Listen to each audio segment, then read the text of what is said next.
Hello, third grade class of Grace Christian Academy. Pastor Phil here, coming to you from sunny Wisconsin, where we are visiting with our daughter and our grandchildren to read you the next installment of The Magician's Nephew. We are continuing on. Last time I read chapter 5. Today I am reading chapter 6, the beginning of Uncle Andrew's troubles. Let go, screamed Polly. I'm not touching you, said Diggory. Then their heads came out of the pool, and once more the sunny quietness of the wood between the worlds was all about them. And it seemed richer and warmer and more peaceful than even after the staleness and ruin of the place they had just left. Than ever. It seemed warmer and more peaceful than ever after the staleness and ruin of the place they just left.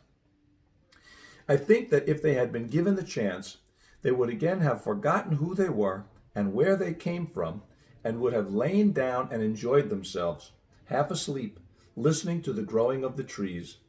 But this time there was something that kept them as wide awake as possible, for as soon as they had got out onto the grass, they found that they were not alone. The queen, or the witch, whichever you like to call her, had come up with them, holding on fast by Polly's hair. That was why Polly had been shouting out, "Let go."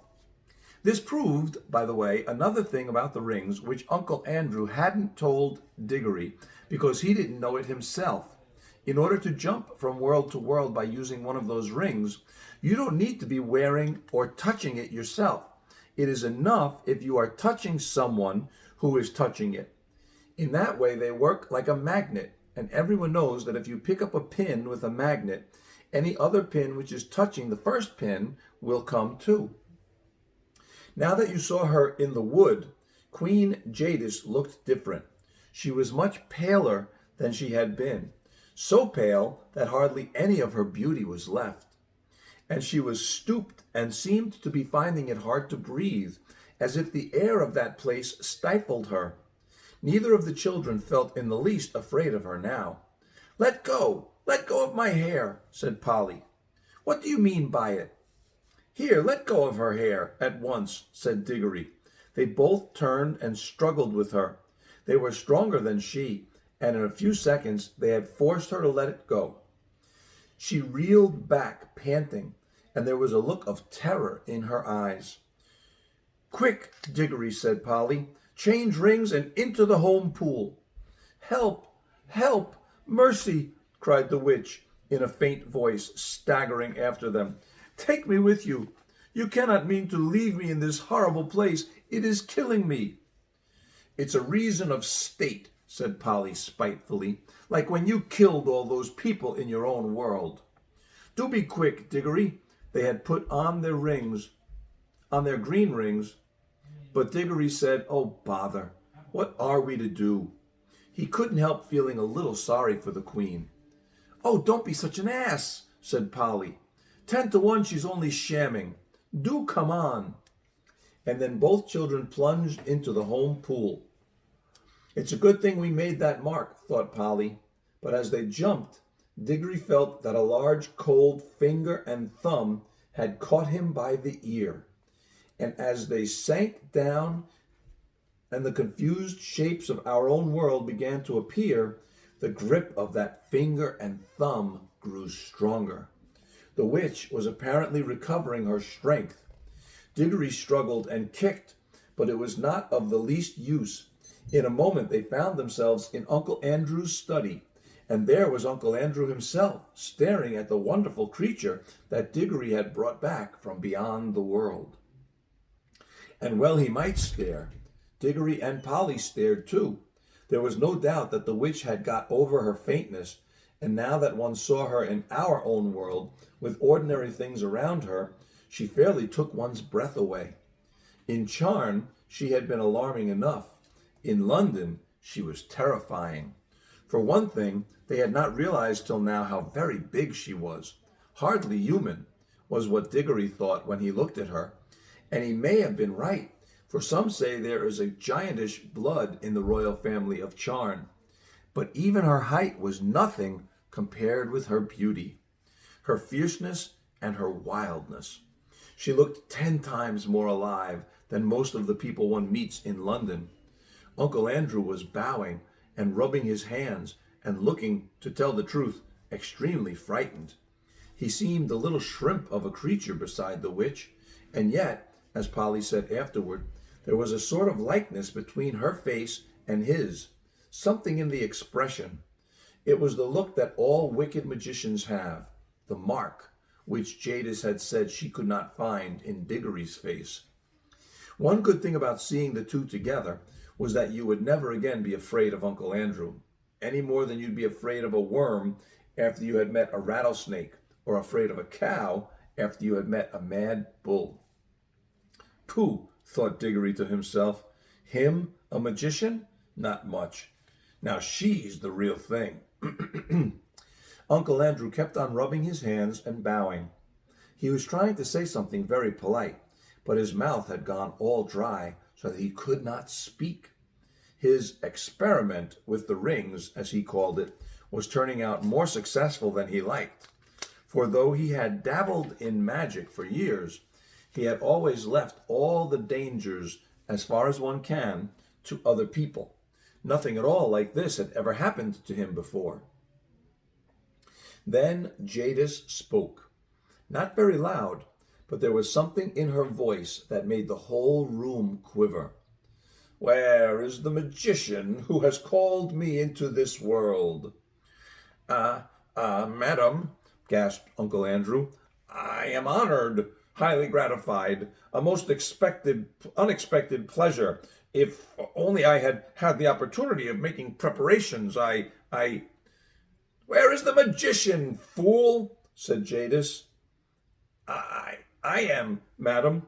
I hope you will excuse any liberty these naughty children may have taken. I assure you there was no intention." "You?" said the Queen, in a still more terrible voice. Then in one stride she crossed the room, seized a great handful of Uncle Andrew's gray hair, and pulled his head back so that his face looked up into hers. Then she studied his face, just as she had studied Diggory's face in the palace of Charn. He blinked and licked his lips nervously all the time. At last she let him go, so suddenly that he reeled back against the wall. "I see," she said scornfully. "You are a magician, of a sort. Stand up, dog, and don't sprawl there as if you were speaking to your equals. How do you come to know magic? You are not of royal blood, I'll swear." "Well, not perhaps in the strict sense," stammered Uncle Andrew.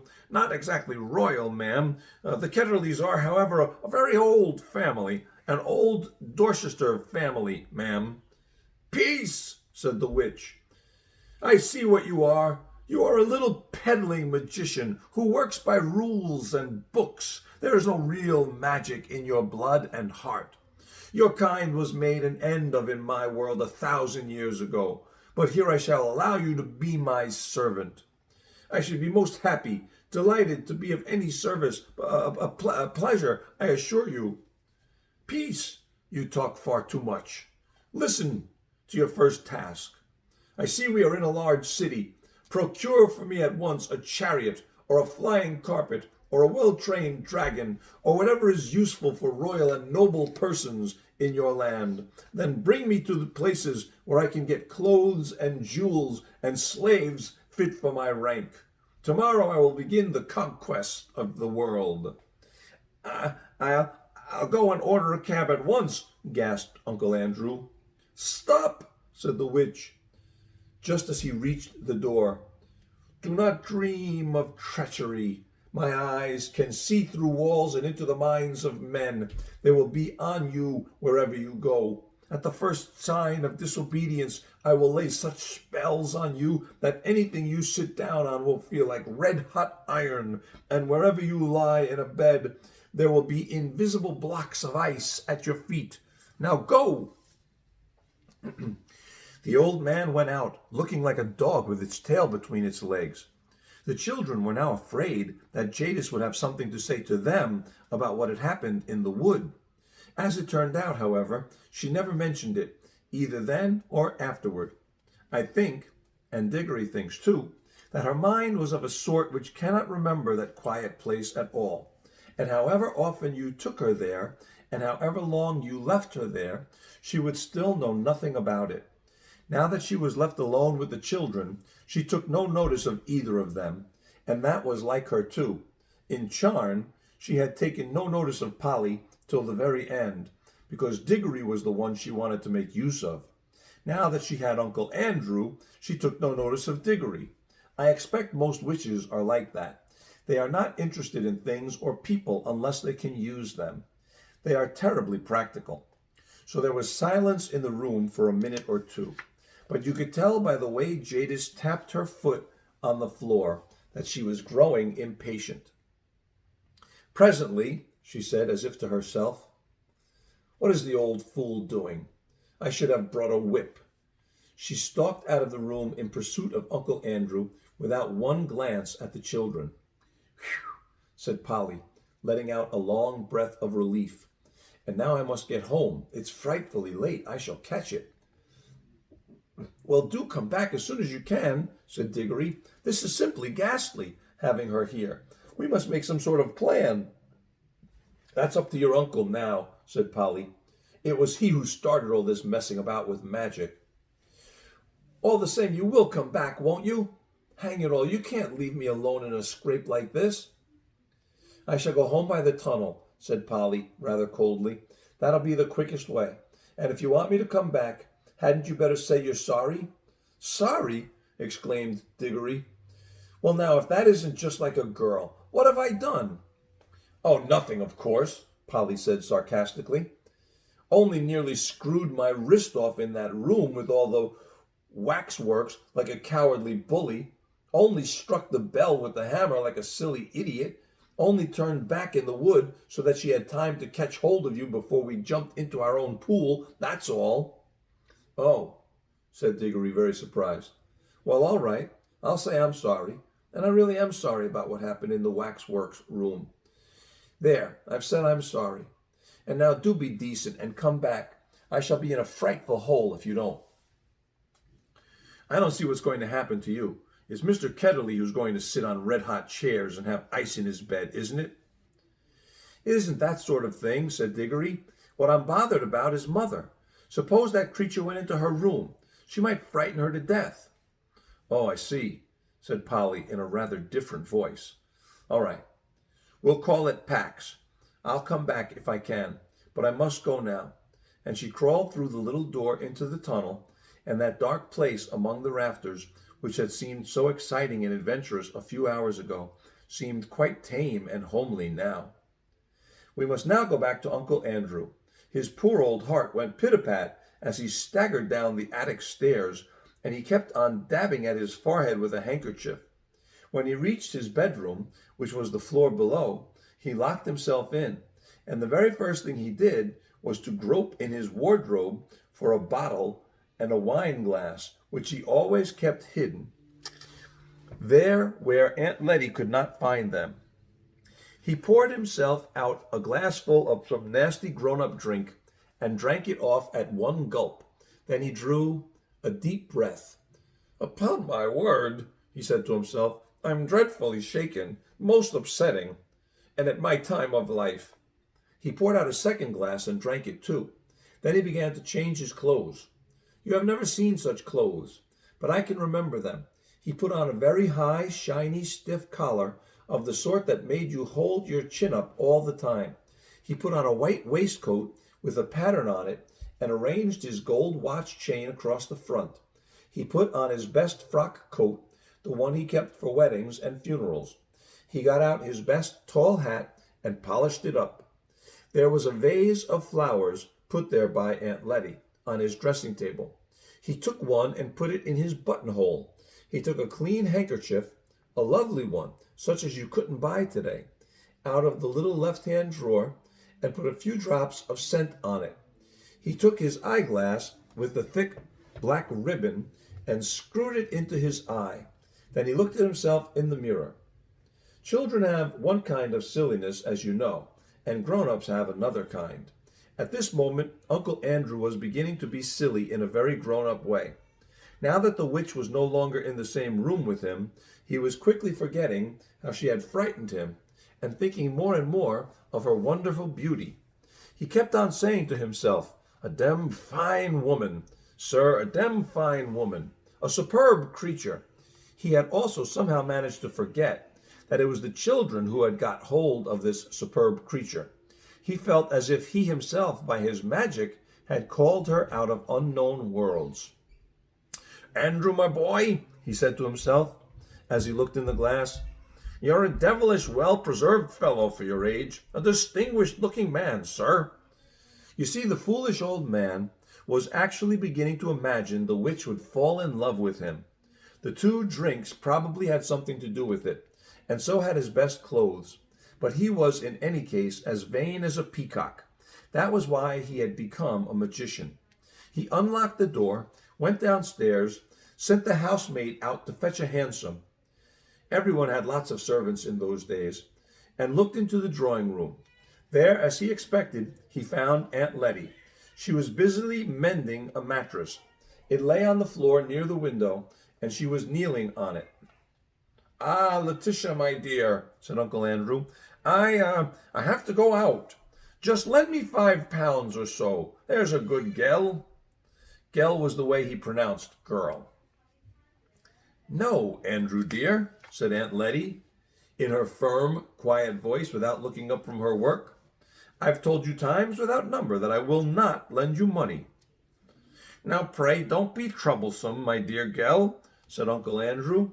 "It's most important. You'll put me in a deucedly awkward position if you don't." "Andrew," said Aunt Letty, looking him straight in the face, "I wonder you are not ashamed to ask me for money." There was a long, dull story of a grown-up kind behind these words. All you need to know about it is that Uncle Andrew, what with managing dear Letty's business matters for her, and never doing any work, running up large bills for brandy and cigars, which Aunt Letty had paid again and again, had made her a good deal poorer than she had been 30 years ago. "My dear gal," said Uncle Andrew, "you don't understand. I shall have some quite unexpected expenses today. I have to do a little entertaining. Come now, don't be tiresome." "And who, pray, are you going to entertain, Andrew?" asked Aunt Letty. A most distinguished visitor has just arrived." "Distinguished fiddlestick," said Aunt Letty. "There hasn't been a ring at the bell for the last hour." At the moment the door was suddenly flung open. Aunt Letty looked round and saw with amazement that an enormous woman, splendidly dressed, with bare arms and flashing eyes, stood in the doorway. It was the witch.